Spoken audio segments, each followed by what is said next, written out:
फालतूचे videos बघायला आपल्याला आज पूर्ण दिवस आहे। हा 2 मिनिटाचा कामाचा व्हिडिओ बघा, नाहीतर नंतर पश्चाताप कराल की कोणी सांगितलं नाही।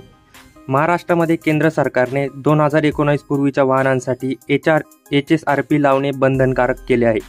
HSRP काय आहे सांगतो। त्या पहिले जर तुम्ही चॅनलवर नवीन असाल तर चॅनल सबस्क्राइब करा आणि व्हिडिओला कृपया एक लाईक करा अशाच माहितीच्या पुढे व्हिडिओ बघण्यासाठी।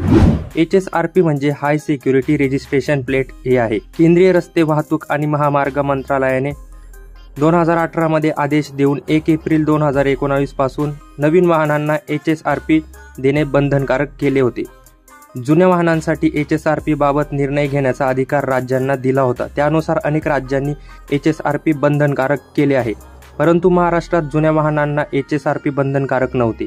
या नंबर प्लेट्स वाहनांच्या सुरक्षिततेसाठी आणि सोयीसाठी बनवल्या जातात। या प्लेटवर होलोग्राम स्टिकर असते, तसेच इंजिन आणि चेसिस क्रमांक नमूद केलेला असतो। हा क्रमांक प्रेशर मशीनने लिहिलेला असतो। एकदा ही नंबर प्लेट तुटल्यावर पुन्हा जोडता येत नाही। कुणीही तिची नक्कल करून बनावट प्लेट ही बनवू शकत नाही।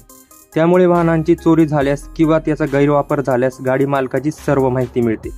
राज्य परिवहन विभागाने राज्यातील 2019 पूर्वीच्या वाहनांना 31 मार्च पर्यंत हाय सिक्युरिटी नंबर प्लेट लावणे बंधनकारक केले आहे।